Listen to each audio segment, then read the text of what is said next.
ज़ुबान के साथ भी जिहाद होता है, माल के साथ भी जिहाद होता है। और जनाब वाला जो आपके अंदर सलाहियत मौजूद है आप अल्लाह के दीन के लिए दें, वो जिहाद में शुमार हो जाएगी। आप अपनी सलाहियतें दें ही कुछ ना इस्लाम को, आप अपनी सलाहियतों को जो है वो बिल्कुल अपने पास महफूज रखें और इस्लाम के लिए कोई आपकी सलाहियत सरफ ही ना हो और आप कहें कि मैं जिहाद करता रहा, आपके ज़िम्मे आपके खाते में जिहाद नाम की तो कोई चीज़ नहीं आई। अगर मैं बोल सकता हूँ तो मैं बोलूँ, मेरा यही जिहाद है। अगर मैं जो है वो लिख सकता हूँ तो लिखूँ, ये मेरा जिहाद है। अगर मैं माल खर्च कर सकता हूँ तो माल खर्च करूँ, मेरा यही जिहाद है, मेरा यही जिहाद है। जिस आप दर्जे के अंदर मौजूद है उस दर्जे का जिहाद करें, उस दर्जे का क्या करें, जिहाद करें। ये इस्लाम की तालीमात में है। और नबी करीम अलैहिस्सलाम रमज़ान के अंदर ज़्यादा जिहाद फरमाते थे। इसको जिहाद, सहावत को जिहाद का नाम ही है। सहावत जो है वो जिहाद है, यानी कोशिश है। जिहाद का माना क्या होता है, कोशिश करना। जिहाद का माना क्या होता है, जिद्दोजहद करना। जिहाद का माना होता है जिद्दोजहद करना, जिहाद का माना है कोशिश करना। रसूल करीम रमज़ान के अंदर सरकार की जिद्दोजहद और भी बढ़ जाया करती। वो हदीस में आता है कि सरकार दो आलम नबी अलैहिस्सलाम रमज़ान के अंदर कुरान का जो है वो दौर किया करते। पूरा रमज़ान जो है सरकार दो आलम जो है हज़रत जिब्रील अमीन आते और सरकार उनको कुरान पढ़ के सुनाते और वो हुजूर को कुरान पढ़ के सुनाते। ये भी जिहाद है। कुरान की बार बार तिलावत करना ये भी किस ज़ुमरे में आता है, जिद्दोजहद के ज़ुमरे में आता है। बच्चों का हलाल रिज़्क़ कमाना ये भी जिद्दोजहद के ज़ुमरे में आता है। रिज़्क़ हलाल कमाना, ये अपने माँ बाप पे खर्च करना, ये भी जिद्दोजहद के ज़ुमरे में आता है। ये सारी चीज़ें जो हैं ये मोमिन की, इसको कुरान ने कहा वजाहिदू फिल्लाहि हक़्क़ जिहाद है कि जिहाद करो अल्लाह की राह में जिस तरह जिहाद करने का क्या है, हक़ है। और कुरान ने इसको एक और नाम भी दिया। ये सुनिए, मेरे सामने तीसरा पारा खुला है। मसलुल्लज़ीना युनफ़िक़ूना अमवालहुम फ़ी सबीलिल्लाह, फरमाया उन लोगों की मिसाल जो अल्लाह की राह में खर्च करते हैं। उन लोगों की मिसाल जो अल्लाह की राह में क्या करते हैं। इसका एक नाम जिहाद बयान किया, जिहाद, सखावत, जूदो सखा। और जो कुरान ने इसका नाम जिक्र किया वो क्या है, इन्फाक। क्या नाम है इसका, इन्फा। नाम तो सुनो यार, कम से कम कुरान के जो है नाम आने चाहिए। इन्फाक जो सूरह बकरा की शुरू की आयत है, क्या वल्लज़ीना युमिनूना बिल गैब व युकीमूनस्सलात व मिम्मा रज़क़नाहुम युनफ़िक़ून, वो जो अपने रिज़्क़ में से खर्च करते हैं। तो इसी को कुरान ने इन्फाक कहा, यानी अल्लाह की राह में खर्च करना, ये भी जिहाद है। अल्लाह की राह में खर्च करना ये भी जिहाद के ज़ुमरे में आता है। जिसको अफ्तारी भी कह रहे हैं, दस्तरखान कह रहे हैं, जिसको आप जो है रोज़ेदार को रोज़ा रखाना या अपने वालिदैन पे खर्च करना, अपने बच्चों पे खर्च करना, अपने अज़ीज़ व अक़रबा पे खर्च करना, रमज़ान के अंदर इसकी इस्तिताअत हर बंदे की बढ़ जाती है। तो कुरान पाक में फरमाया गया कि वो माल जो तुम अल्लाह की राह में खर्च करते हो ना, कमासल हब्बा, फरमाया उसकी मिसाल एक दाने की है। उसकी मिसाल क्या है, एक दाने की है। अम्बतत सबअ सनाबिल फी कुल्लि सुम्बुलतिन मिअतु हब्बा, फरमाया एक दाना 7 सिट्टे पैदा करता है और 7 सिट्टों में से हर सिट्टे में कितने होते हैं, 100 दाने होते हैं। कितने होते हैं, तो गोया एक दाना कितने दाने लेके आया, 700। एक दाना कितने दाने लेके आया। अपने हाथों से गंदम बोते हो ना, कई जिमीदार यहाँ बैठे होंगे, अपने हाथों से बीज गिराते हो और एक दाना कितने दाने लेके आता है, 700 दाने। फरमाया अल्लाह की राह में खर्च करने वाले की मिसाल यूं ही है। फरमाया अल्लाह की राह में खर्च करने वाले की मिसाल यूं ही है। जो अल्लाह की राह में खर्च करते हैं उनकी मिसाल यूं ही है कि वो एक खर्च करते हैं, अल्लाह उसके बदले 700 अता फरमाए। और आगे फरमाया वल्लाहु युदाइफु लिमन यशा, फरमाया अगर अल्लाह अपना फजल फरमाए तो इसको दुगना भी कर देता है। युदाइफु, युदाइफ का मतलब क्या होता है, दुगना कर देना, उसमें इजाफा कर देना। और आगे तीसरा फरमाया वल्लाहु वासिउन अलीम, फरमाया तुम क्या जानते हो, अल्लाह तो इससे भी वसअत वाला है। एक दाना 700 कर दे, एक दाने को 7000 कर दे, एक दाने को 7 लाख कर दे, फरमाया इसको दुगना कर दे। और फरमाया तुम अल्लाह की वसअत का तो कोई अंदाज़ा ही नहीं कर सकते, मालिक के ख़जानों की वसअत का तो कोई अंदाज़ा ही नहीं कर सकते। तो सामीन मोहतरम, जिहाद बिल माल, अपने माल से जिहाद करना, अपने माल से जिहाद करना, अल्लाह रब्बुल आलमीन की राह में खर्च करना। अल्लाह रब्बुल आलमीन की राह में किस सूरत में, सबसे पहला जो अल्लाह की राह में खर्च करने का फरीज़ा है वो ज़कात है। वो क्या है, सबसे पहले जो आप पर फ़र्ज़ है, बाकी सारी बातें बाद में आएंगी, बाकी सब बातें बाद में आएंगी। सबसे पहले जो आपसे मांगा गया, जो रब ने कहा है दो मुझे, जो अल्लाह के रसूल ने कहा दो मुझे, और सरकार ने ली है ज़कात, और सिद्दीक़ अकबर ने ज़कात ना देने वालों से जंग की है। सिद्दीक़ अकबर ने ज़कात ना देने वालों से क्या की है? जंग की है। तो गोया क्या पता चला कि रियासत इस्लामिया जो है ज़कात ना देने वाले शख्स को मजबूर भी कर सकती है कि ज़कात दो, वरना तलवार जो है वो चलेगी। यानी आपने सिद्दीक़ अकबर ने फरमाया ज़कात और नमाज में फ़र्क नहीं मैं करने दूंगा। जिस तरह नमाज फ़र्ज़ है ऐसे ही ज़कात क्या है? फ़र्ज़ है। ज़कात दो तो सबसे पहले फरीज़ा क्या अदा करें? अपना ज़कात की सूरत। सबसे पहले फरीज़ा क्या अदा करें? ज़कात की सूरत में।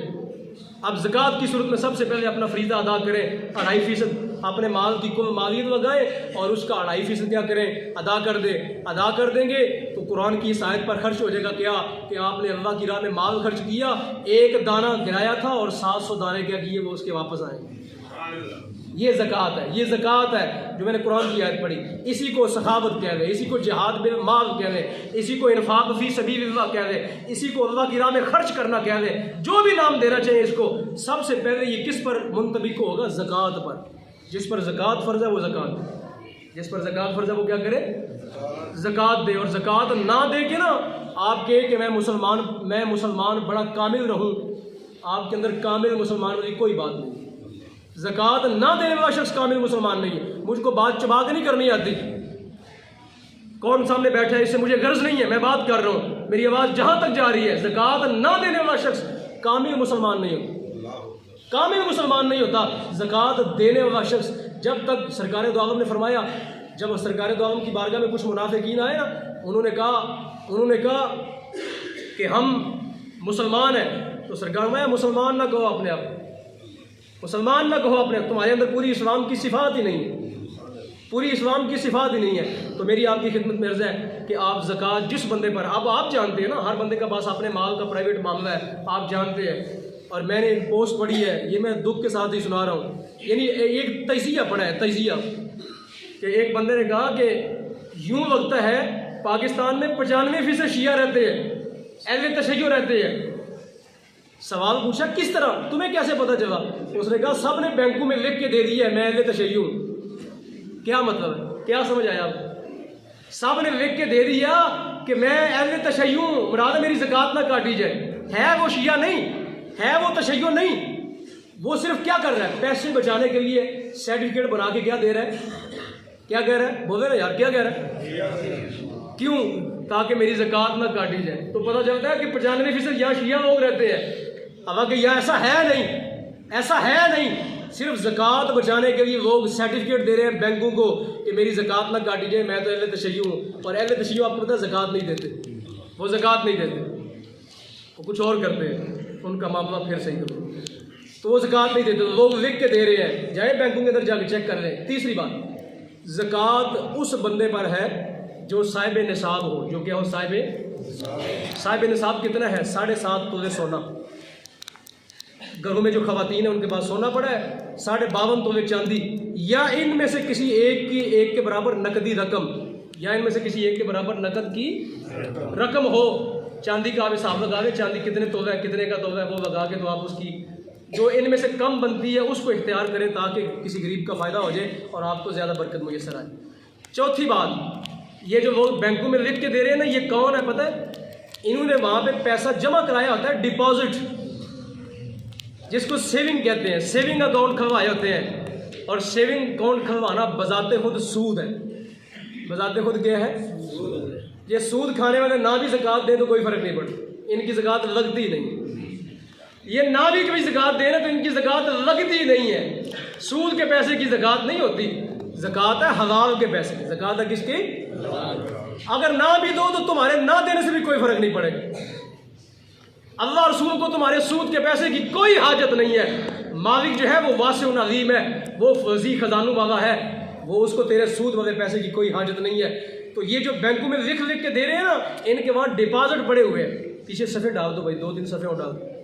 ये जो डिपॉजिट लिख के दे रहे हैं कि हमारे जो है ना ज़कात ना काट दीजिए, इनका सूद का पैसा वहाँ पड़ा होता है।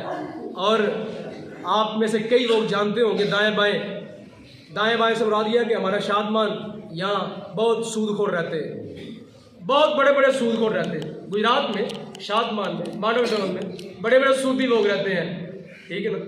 एक बंदे की मैं बात बताऊं, ये मुझे मेरे साथ एक मसला मॉडल टाउन के अंदर, ये पिछले 2 जुमे से पहले एक बंदा था, उस पर सूद का कर्जा लगा हुआ था। मुझे साथ ले गया, कहता है यार तुम मेरी जान छुड़ा दो, इसको वो सूद छोड़ दे। मैं असल रकम देता हूँ, असल माल है 20 लाख रुपए वो देता हूँ, तुम मुमकिन है तेरी बात ही मान जाए। मैं उसके पास चला गया, मैंने कहा एक अच्छा काम है, जाना चाहिए। मैं उस बंदे के पास गया, मैंने कहा यार सूद छोड़ दो, असल रकम ले लो, मैं जामन बनता हूँ इसका। पता है उस बंदे ने क्या कहा?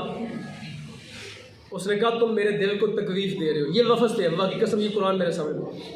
उसने कहा मेरे दिल को तकलीफ दे रहे हो, ये कह के कि सूद छोड़ दो, ये कह के कि सूद छोड़ दो। कहते हैं पहले सूद की बात करो, बाद में असल माल जो है मिले ना मिले, सूद की बात पहले हो। मैं एक बंदे की मिसाल दी है ना, ये एक ही बंदा नहीं है, माशरे में ऐसे हज़ारों हैं। माशरे में क्या है? ऐसे हज़ारों हैं जो सूद को सूद कहने से उनको तकलीफ होती है। मुझे कहता है इसको प्रॉफिट कहो, इसको मुनाफा कहो, इसको ये नाम दो। मैंने कहा सूद को सूद ही कहूँगा, और मैं क्या कहूँगा? मैंने कहा तेरा कोई पसंदीदा मौलवी है जिसको सुनते हो? कोई मॉडल टाउन के अंदर कोई बंदा, या कोई और पूरे गुजरात में कोई किसी मुफ्ती को मानते हो? मैंने कहा जाओ उससे जाके फतवा लेके आओ कि ये क्या है, प्रॉफिट है, सूद है, क्या है? कहता नहीं किसी की क्या ज़रूरत है, मुझे पता है, इसको आप सूद ना कहें, ये मुझे तकलीफ़ होती है दिल। अस्तगफिरुल्लाह। आप अंदाज़ा करें मुसलमान का ये हाल हो गया कि इसके सूद को सूद कहा जाए तो वो कहता है मेरा दिल यहाँ से दुखता है, मेरा दिल दुखता है इधर। तो आप अंदाज़ा करें फिर नमाजें कहाँ गए, फिर रोज़े कहाँ गए, फिर रोज़े कहाँ गए? जिस घर में खाना ही सूद का पक रहा हो, जिस घर में उसी मुनाफे का खाना पक रहा हो, वो रोज़ा कहाँ गया, वो नफल कहाँ गए, वो नमाज कहाँ गई, वो ज़कात कहाँ गई, वो तेरी अच्छी अच्छी बातें कहाँ गई, वो लंबी लंबी तकरीरें तेरी कहाँ पे गई, अगर सूद को सूद कहते हुए तेरे दिल को तकलीफ होती? तो इसलिए मेरे बरादरान, जिहाद बिल माल की एक ये भी किस्म है, जिहाद बिल माल की ये भी किस्म है।